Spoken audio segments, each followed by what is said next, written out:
ओम श्री साई राम। संदेह निवारणी अध्याय 8। ओह, ये कैसे? इस बार तुम इतनी जल्दी आ गए? आपने बुला लिया और इसीलिए मैं आया हूं। क्या कोई भी चीज मेरी है? ये सत्य है, किंतु क्या बिना कारण एक कागज का टुकड़ा भी हिल सकता है? इसीलिए तुम्हारे इतनी जल्दी आने का भी तो कारण होना चाहिए।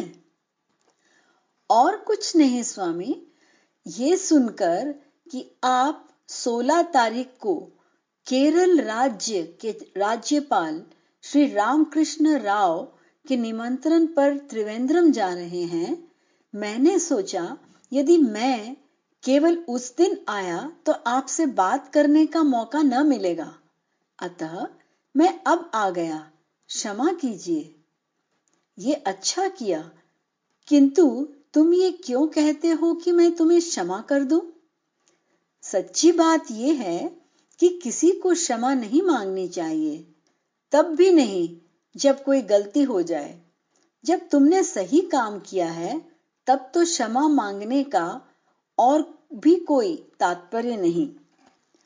क्यों स्वामी, जब हम गलती करते हैं तब क्षमा क्यों नहीं मांगनी चाहिए? नहीं, जब गलत काम हो जाए तब तुम्हें क्षमा नहीं मांगनी चाहिए। ये जब सही काम हो जाए तब भी इनाम नहीं मांगना चाहिए। सही काम करना तो मनुष्य का कर्तव्य है, वही उसका इनाम है। इसके अतिरिक्त और क्या इनाम हो सकता है? अपने कर्तव्य को पूरा करने का आनंद ही अपना इनाम है। गलत काम करना मनुष्य के कर्तव्य के विरुद्ध है, अतः उसे पश्चाताप करते हुए प्रार्थना करना चाहिए कि उस गलती को दोबारा ना करने की आवश्यक बुद्धि और क्षमता प्राप्त हो जाए। इसके ऊपर भगवान की कृपा पर निर्भर है कि वह सजा देंगे और रक्षा करेंगे या क्षमा करेंगे और भूल सुधार देंगे। ये बहुत अच्छा है। आज के बाद मैं ऐसा ही करूंगा स्वामी। ऐसा ही होने दो। जन्मदिन के अवसर पर दिए गए रत्नों को क्या संभाल कर रख रहे हो और उनका अच्छा उपयोग कर रहे हो? जहां तक संभव होता है अधिक से अधिक प्रयत्न करके आपके द्वारा दी गई बुद्धि का उपयोग करके मैं उनको कर्म में परिणत कर रहा हूं। जहां तक संभव हो रहा है, इससे तुम्हारा क्या मतलब है? तुम्हारे जैसे भक्तों के लिए इससे बढ़कर महत्वपूर्ण और क्या काम है? क्यों ये संभव नहीं? तुम्हें केवल विश्वास और संकल्प की आवश्यकता है, तब कर्तव्य पालन में कोई कठिनाई नहीं होनी चाहिए। स्वामी, आपने स्वयं बताया है कि यदि विश्वास और संकल्प हो भी तब भी अनुकूल वातावरण न होने पर और पदार्थों के सही अर्थ को न समझने के कारण व्यवहार में लाना कठिन हो सकता है। ओह, इसका मतलब है कि तुम्हें ये दोनों अनुकूल वातावरण और सही समझ का अभाव दिक्कत कर रहे हैं। अच्छा, यदि तुमने समझा नहीं तो पूछो, और यदि अनुकूल वातावरण का अभाव है तब बताओ कि क्या बाधा है। सबसे बड़ी बाधा संदेह है। उससे बड़ी और क्या बाधा हो सकती है? इतना श्रवण करने के बाद भी ये राक्षस रह रहकर पकड़ लेता है। मैं नहीं जानता कि ऐसा क्यों होता है।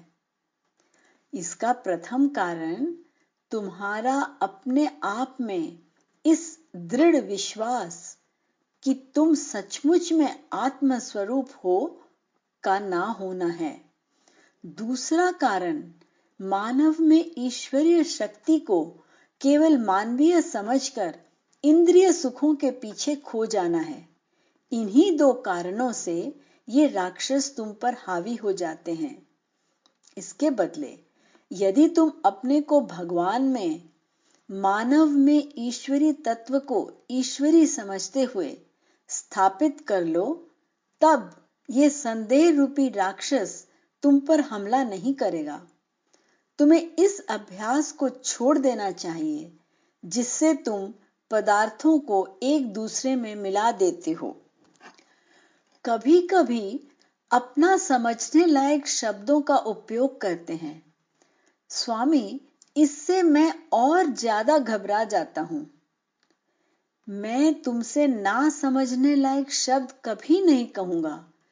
तुम्हें समझने की शक्ति नहीं है, इसी कारण से तुम घबराहट का अनुभव करते हो। सचमुच में मैं उनका प्रयोग उनका अर्थ समझाने के लिए करता हूं। अब बताओ कि जो मैंने कहा उसमें कौन सा कठिन शब्द है?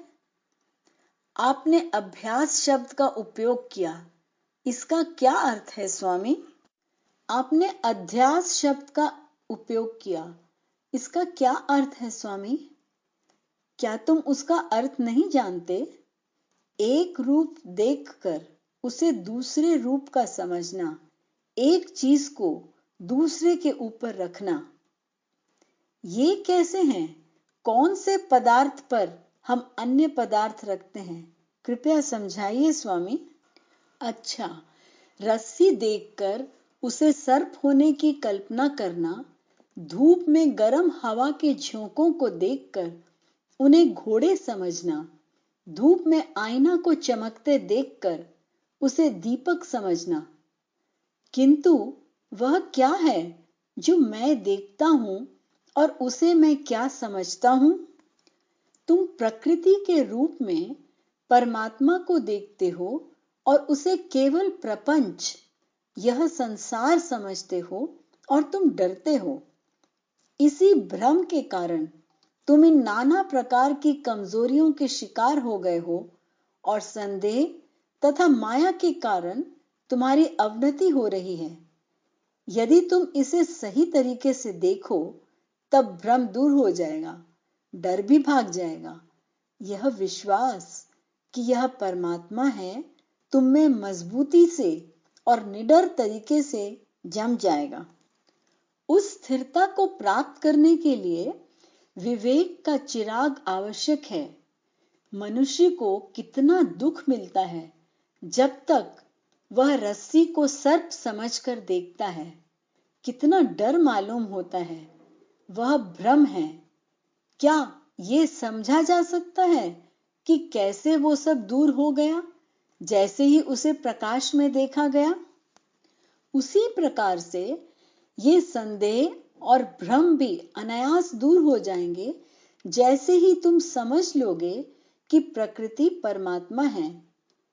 एक भ्रम के ऊपर दूसरा भ्रम लादना, एक विषय को दूसरे होने की कल्पना करना, इसी को अध्यास कहते हैं मेरे बच्चे। किंतु स्वामी, प्रकृति को परमात्मा कैसे कहा जा सकता है? जब आप मुझे संसार को, जो आंखों को प्रपंच प्रतीत होता है, परमात्मा समझने के लिए कह रहे हैं, तब अवश्य ही संदेह उत्पन्न होगा। वो सही है। फिर भी यदि सच्चाई के विषय में विवेक पूर्वक विचार किया जाए, तब तुम जो भी देखते हो वह परमात्मा प्रतीत होगा। बिना धागा कपड़ा नहीं बनाया जा सकता है ना? कपड़े के लिए धागा आवश्यक है। सच ये है कि ये सब धागा ही है। इसके बावजूद धागा को कपड़ा नहीं कहते, पढ़ना कपड़े को धागा कहते हैं। प्रकृति और परमात्मा में बिल्कुल यही संबंध है। परमात्मा ही वह धागा है जिससे प्रकृति रूपी कपड़ा बनता है। क्या धागा और कपड़ा अलग अलग हो गए हैं? नहीं, धागा एक प्रकार से उपयोग में लाया जाता है और कपड़ा दूसरे प्रकार से। किंतु केवल इसी कारण से धागा और कपड़े को भिन्न भिन्न समझना गलत होगा। हाँ स्वामी, क्योंकि प्रकृति परमात्मा से बनती है, ये स्पष्ट है कि वह अलग नहीं है। अब यदि ये दोनों एक ही हैं, तब इनमें जीव कौन है? मेरे बच्चे, यही वह संदेह है जो तुम्हें सता रहा है। जीव मैं चेतना है। जीव शरीर और इंद्रियों की सीमाओं में सम्मिलित है, किंतु वह प्रभु आत्मा है। जीवात्मा, प्रत्यागात्मा, चिदात्मा, करने वाला, आनंद लेने वाला, सब कुछ। पुनः गति विहीन आदि पदार्थों के लिए एक दूसरा शब्द जड़ उपयोग में लाया जाता है। यह जड़ क्या है? ये कैसे कार्य करता है? कृपया बताइए स्वामी। बुद्धि से शरीर तक प्रकृति के सभी आकार जड़ हैं। ये असत, असत्य, अचेत, अचेतन हैं। जो सत और चित नहीं है, उन सभी को तुम्हें जड़ समझना चाहिए। सार ये है कि संसार सचमुच में जड़ है और कुछ नहीं, किंतु जड़ को चैतन्य या चित्त और सत से अलग नहीं किया जा सकता। उसी प्रकार जैसे हवा को वायुमंडल से अलग नहीं किया जा सकता। क्यों? पहले गीता में ये कहा जा चुका है कि सभी चलाचल सृष्टि प्रकृति और पुरुष के संयोग से हुई है। क्या तुम नहीं जानते? तब एक और बुद्धि और मानस और दूसरी ओर आत्मा में क्या संबंध है? अच्छा, सचमुच में उनमें और आत्मा में कोई विशेष संबंध नहीं है। आत्मा शुद्ध है और उसमें कोई धब्बा नहीं। पर जिस प्रकार सूर्य आईना में प्रतिबिंबित होता है, आत्मा का वैभव बुद्धि में प्रतिबिंबित होता है। तब बुद्धि का चमकता हुआ चैतन्य मानस में प्रतिबिंबित होता है।